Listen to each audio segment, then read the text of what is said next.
Hello friends, আমি দিয়া। আমার চ্যানেল ঘরোয়া রান্না বান্নায় আপনাদের সবাইকে স্বাগত জানিয়ে শুরু করছি আজকের একটি নতুন পর্ব। আজকের এই পর্বে আমি আপনাদের সঙ্গে পাকা রুইয়ের রসার রেসিপিটি শেয়ার করব। আপনারা পুরো ভিডিওটি দেখুন। ভিডিও ভালো লাগলে অবশ্যই করে একটা লাইক করে দেবেন, শেয়ার করে দেবেন, আর আমার চ্যানেলটিকে সাবস্ক্রাইব করে দেওয়ার অনুরোধ রইল। গ্যাস অন করে কড়াই বসিয়ে দিয়েছি। কড়াইয়ের মধ্যে দিয়ে দিচ্ছি সর্ষের তেল। মাছটা ভাজবো, সেই জন্য একটু বেশি পরিমাণেই সর্ষের তেল দিয়ে দিলাম। তেলটা গরম হতে থাক। আর এখানে আমি পাকা রুই মাছগুলোকে লবণ হলুদ মাখিয়ে একটু ম্যারিনেট করে রেখেছি। আর লবণ হলুদের সাথে আমি একটু সর্ষের তেল দিয়ে ম্যারিনেট করেছি, তাহলে পরে মাছগুলো ভাজার সময় আর ফাটবে না। তেলটা ভালো মতো গরম হয়ে গিয়েছে। এবারেতে এক এক করে মাছের পিসগুলোকে আমি ছেড়ে দিচ্ছি।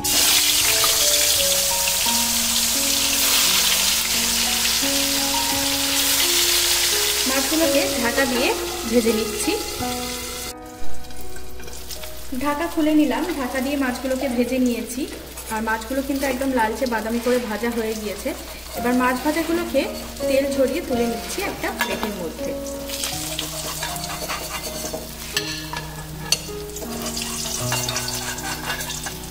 তুলে নিলাম মাছ ভাজাগুলো।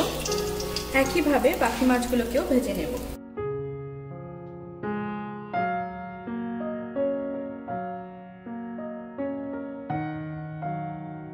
তুলে নিয়েছি সব মাছ ভাজাগুলো। এবারে এই তেলের মধ্যে দিয়ে দেব দুটো শুকনো লঙ্কা একটু ভেঙে। ফোড়নের জন্য এখানে আমি আর কিছুই দিচ্ছি না, আপনারা চাইলে জিরে দিতে পারেন। এবারে আমি এর মধ্যে দিয়ে দিচ্ছি পেঁয়াজ কুচি।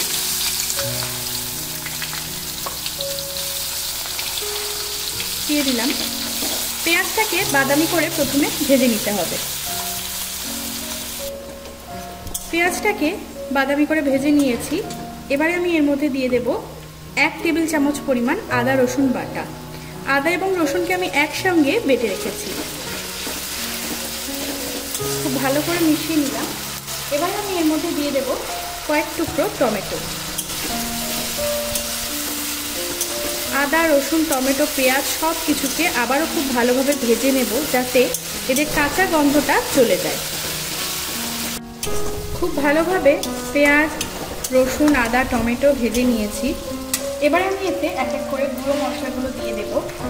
প্রথমেই দিয়ে দিচ্ছি 1/2 চা চামচ হলুদ গুঁড়ো। দিয়ে দেব 1/2 চা চামচের থেকে একটু বেশি পরিমাণে জিরের গুঁড়ো। দিয়ে দেব লঙ্কার গুঁড়ো। সামান্য একটু চিনি দিয়ে দিচ্ছি এবং এই সময় দিয়ে দেব সামান্য পরিমাণ জল, যাতে মশলাগুলো পুড়ে না যায়। খুব ভালোভাবে মশলাগুলোকে এবার কষিয়ে নিতে হবে যতক্ষণ পর্যন্ত মশলা থেকে তেলটা ছেড়ে আসে।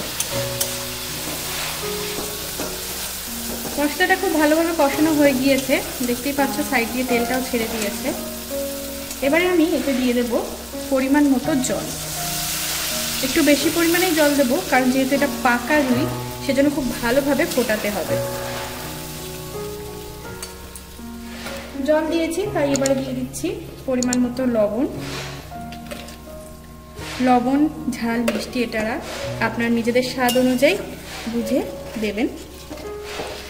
ঝোলটা ফুটে উঠলে তারপর এতে ভেজে রাখা মাছের টুকরোগুলো দিয়ে দেব। ঝোলটা টকবক করে ফুটে উঠেছে। এবার মাছগুলো এতে দিয়ে দিচ্ছি।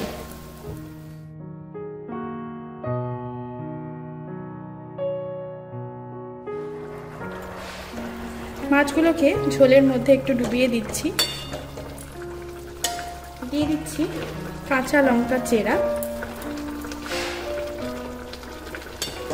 এবারে আমি ঢাকা দিয়ে এটাকে রান্না করে নেব 5 মিনিটের জন্য, গ্যাসের ফ্লেমটাকে হাইতে রেখে।